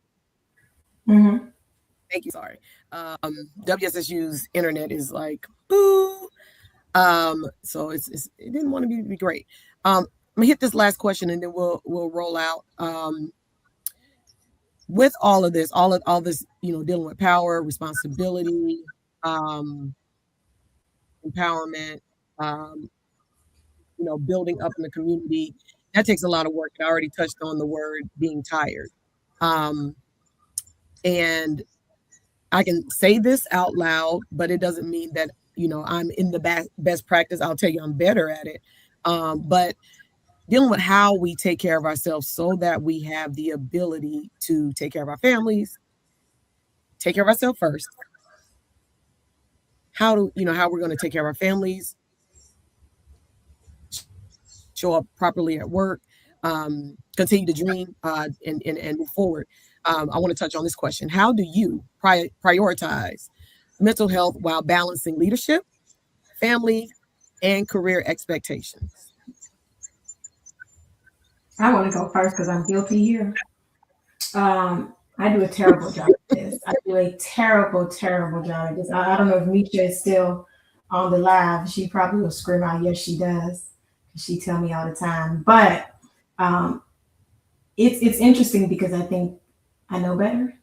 But I don't balance it. I just go and I just go and I go. But I know that boundaries are not selfish. Like, it doesn't mean that I'm being selfish. I know that. I just don't practice that. I think boundaries is structural. I really need to come up with a plan. So I'm going first to go ahead and admit my guilt so that when I hear everybody else's response, I can take my notes and be like, let me do that. Let me do that. Let me do that. Because I don't think it's sustainable. And I hope, the listeners hear me loud and clear that is just not realistic, and I got to stop. And we talked about all of our different names today. We have Ida B. Wells and not everyone else. I'm gonna say, even though this is not what she meant when she said it, I'm gonna be Fannie Lou Hamer and I'm sick and tired of being sick and tired. So I'm really ready to take these notes and learn how not to be sick and tired today, okay? But that's my guilt and disclaimer before we even get rolling. I'm happy to I'm gonna jump. Oh, go ahead, Shauna. Go ahead, Shauna. Okay, all right. I'll go. Thank you. So I'll be quick. I'll be very brief. What I'm going to say is two things. One, I'll talk about what I do currently, but I also want to just put something out there for consideration for folks, because I think that when we think about self-care and we think about how we're balancing, how we're making sure that we're making time to take care of ourselves, with all of the responsibilities that we have, I think that, we have not always been great at that. A lot of times our parents were not great at it. You know what I mean? As Black women, we have always had to wear all the hats. We've watched our, parents or the people who raised us and were a community around us, our village, mothers and fathers and aunties and uncles. We watched them do everything. We watched them work themselves to the bone. That was the standard, and it was like self-care. What is that? Get up.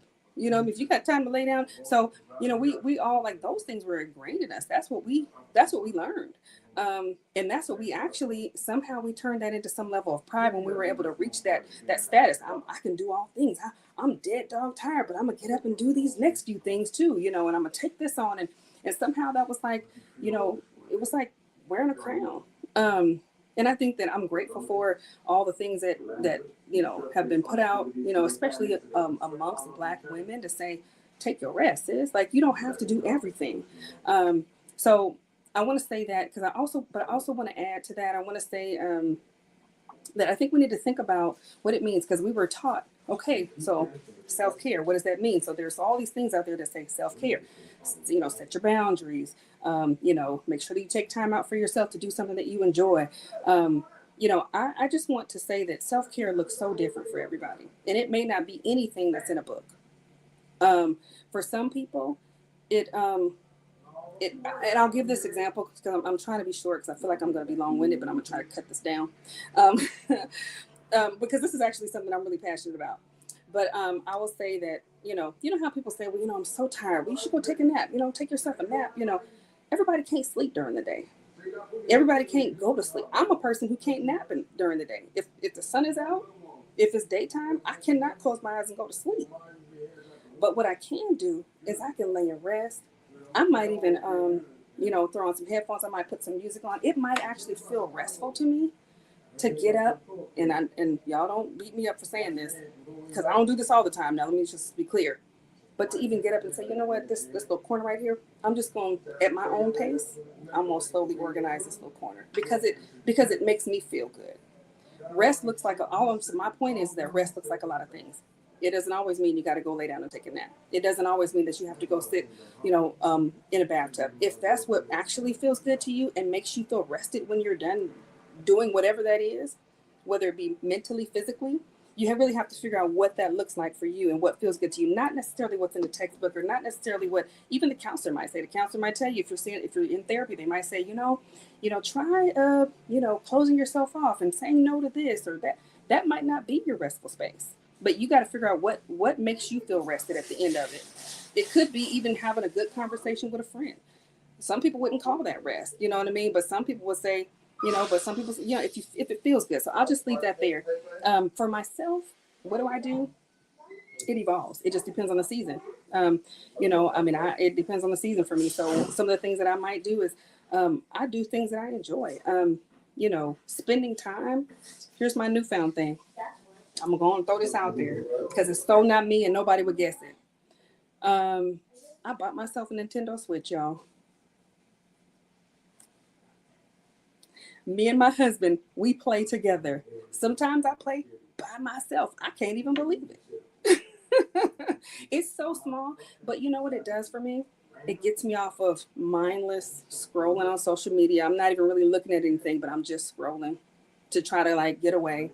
It gets me out of, the traditional, I'm going to go sit and listen to music, or I'm going to go try to read something or do an audiobook or a podcast, or just sit inside or whatever it might be. But it just gives me something to focus on and gets my mind off of things. And it actually feels good when I'm done.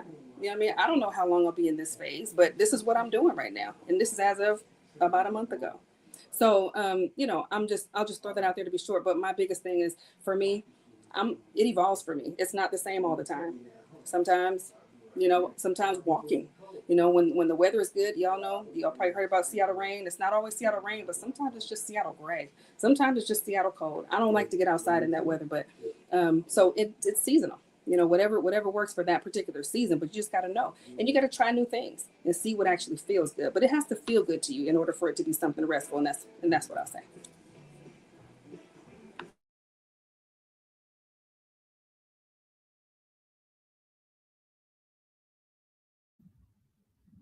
Oh, go ahead on. I'm just going to go ahead and get it out of the way. And I believe that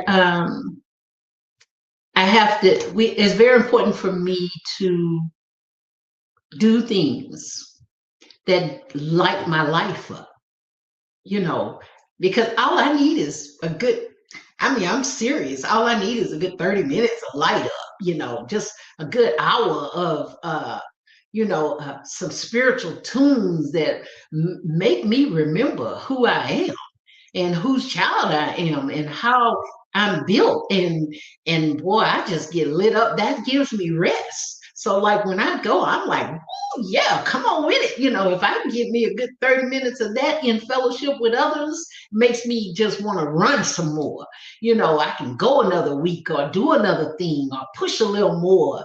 And sometimes it's not church. Sometimes it's a festival. I might go to a festival. I love jazz music and I love the blues. And I might get out there and eat some crawfish and listen to the blues. And I'm ready to go and run another little while. I got to do things that I enjoy that really bring something to my life and make me just think about my childhood and my parents and listen to something that really just brings that to me. Or it may be somebody holding a conversation with me. I know who to go to get these things. But when you develop your life, you got to develop your life in such a way that you will have these things close to you. Because I need it close. I don't need no long time to start to get a happy, or to get something. I need to be able to reach out and I need to be able to connect and get what I need and keep it moving. Because I'm moving, I'm not stagnant. And I have to learn to let go. I have to learn to say, and maybe in this time of my life, my husband is number one. I mean, God's first, and then him. He's my thing. He's like number one for me. I'm supposed to be looking out for this dude, taking care of him, and I gotta do him. I gotta sit with him. I gotta pour into him because he's the person that I have the biggest expectation that will help me when I'm down. I mean, or I got too many things on my plate and I'm tired. When I say I'm tired, which means I can't take another thing. And I will give that to him. I will say, take this because I can't do it. I can't do no more. And that's on your plate now. I don't know how you're going to do it. I don't know what you're going to do. Do something. But I pour into him so that he can have what he needs so that he can help me and help everybody else that he has to help. And then my family, I love my family. I got to do that. And then the community, I want to help people who, the disasters, when they have disasters, I want to bring them something. I want to do stuff. I want to feed people. I want to fix plates. I want to do all that. And I can't do any of that if I don't get my charge, because the Lord is my shepherd, I shall not want. He maketh me to lie down in green pastures. I want to lay down before he lays me down, because he will lay me down. There are times when he will put me on my back and I can't get up and I'm sick and I'm like, what's wrong with me? And it's because he laid me down, because I would not stop and I would not reach out and I would not connect. And it's like the parent, you don't want me to do it. So you might want to do it yourself, because when he lays you down, it might be longer than you want it to be laying down. So we have to learn how to recharge. We have to learn how to hit it, and not be stuck. because I take bubble baths every other night. I purposely make sure I have a tub for that because I love that. But there are some times when, like right now, they're asking us to conserve water. I can find other ways to, I don't have to be stuck on the tub. They're talking about conserve water in our county. I can't run no full tub of water every night. I gotta, that's breaking the law, whatever it's doing. I gotta find another way. And we can be creative. We don't have to be stuck. I'm out of bubble bath anyway, so I better go walk around the block or do something else, put on TDJs or somebody and just get a, I don't need a lot. I don't need a lot because go is already what I'm on. So what else do I need? If I'm allowing myself to get too burned out and too tired, it is because I'm thinking I'm the only one who could do this. That's a bad place to be. And that's when we got to do something to change, because I'm not the only one that could do it. Because if I'm not here today, or if I'm not here tomorrow, if I'm out of here, somebody else gonna do it, whether it be my family, I don't care who it is. So I've made myself up too much to think that I'm the only one. I got to calm back down and I got to say, Harriet, there are other people who can handle that. If not, then it's going to go undone. That's how I'll do it. Life ain't going to stop. Thanks for letting me share that.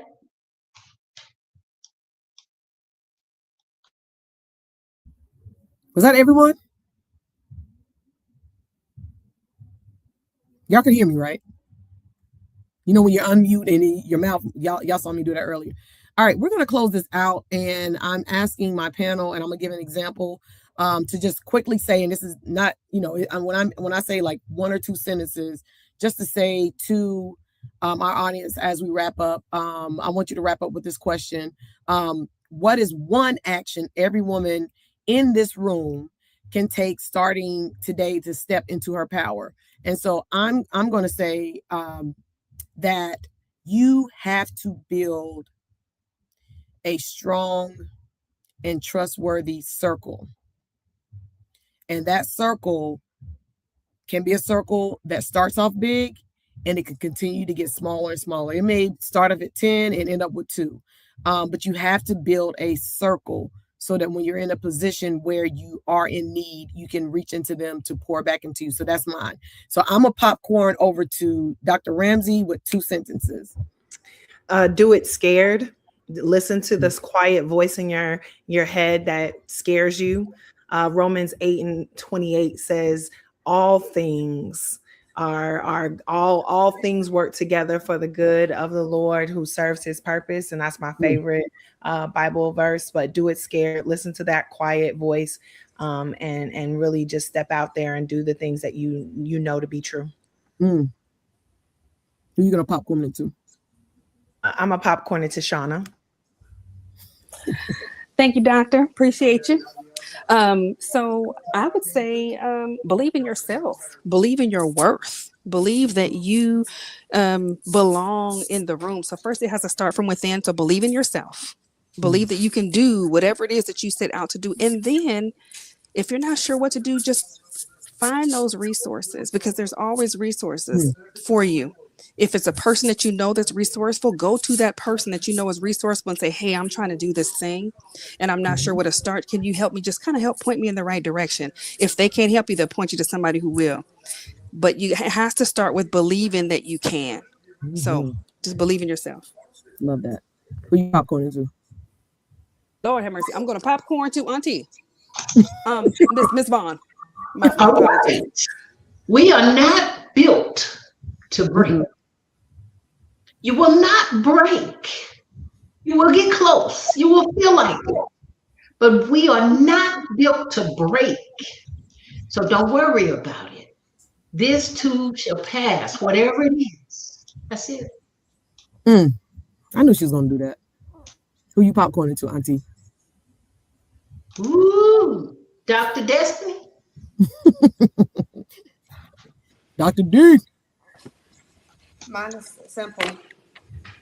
Breathe. It's revolutionary. It's so revolutionary, especially for Black women, because your breath is under attack. Your very breath is resistance. When you take the time to just breathe, you oxygenate your brain, your heart, all your vital organs. You give yourself the supply you need to do all of the things that were listed. And the last thing that's coming from Maggie, it's as simple as breathing. Just breathe. I'm sitting here just breathing, child. Yes, yes, yes. Why? Like I sat here and I was like, I don't want nobody to see me, but I was like, It's like, yeah. I would say build in public, not for performance, but so other women can see what the process actually look like. A lot of time we just see the outcome. So I would say for the purposes of the generation behind us, build in public. I promise y'all tomorrow, I don't know if you guys are going to do this, but I got to have this playing in the background tomorrow because I've been listening and like feeling good about it, but I want to listen and just not have to comment. I just want to listen. And with that, I am for sure that all of our listeners have really like captured something from this. I will let y'all know that we went over 30 minutes because we was only supposed to be here to 8:30. But as I told my panel, I was like, listen, we're going to be talking and it's going to feel really good just listening to each other. So I appreciate this circle for Ladies First. And for those of you that are new to the Ladies First circle, just know that it continues to build. We have many, many other women who have been a part of this. And I cannot say, not one time can I say that anyone that has been a part of this did not do something that did not make an impact. And I'm trying to like post Miss Harrington. Harrington. Hey girl. There's been a lot on here. We got our VP for our chapter. She, jumping on and a lot of the comments that have been coming through, I can tell that they have been impacted. So I want to thank you guys all. And I got to go to let me find it because it just makes me happy.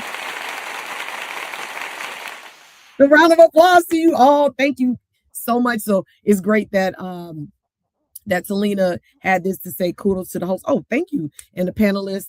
And that is a reflection of how I feel, and I'm so thankful. I will say this. Ebony, everyone has dropped in the chat to say whatever this be that. We're trying to be a part of that. And for those of you that are listening and paying attention, Black Women Thrive here in Winston-Salem.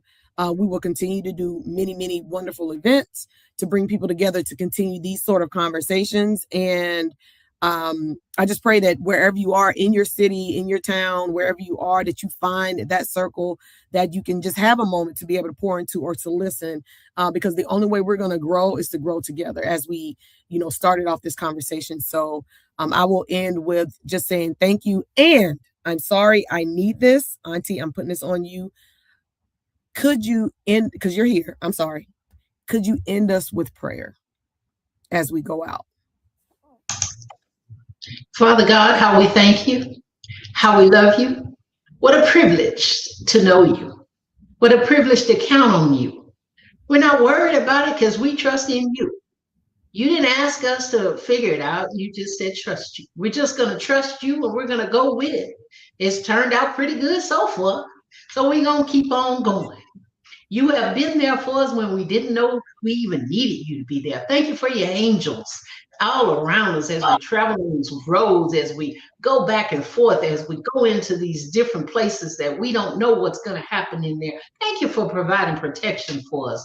Thank you for women. Thank you, Lord God, for making us and creating us and putting us here for a distinct purpose, Lord. Help us to walk in our purpose. Each and every one of our households need you to bless us, Father God, to keep us, Father, whether they are under our household or just under our name, Lord. We thank you so very much for blessing us, Lord, to come together. And we hope that somebody, Lord God, was able to get something out of this, Father, because we don't know what everybody came here with. And we hope we have lightened the burden, Lord God. We hope we have cleared the path, that we put some light and shed some light on some difficult situations that people may be going through. Thank you, Lord God, for family. Thank you for friends. Thank you for colleagues. In the name of Jesus, we pray. Amen and thank God. Amen. Woo! You got to be on for the next one, even if you have to end it with a prayer. Again, thank you all. Audience, thank you. And I hope that you share this with other people so that they can also, just check this out and be a part of the Ladies First movement. All right, y'all. Thank you and have a restful and peaceful evening. Thank you, Shali. Thank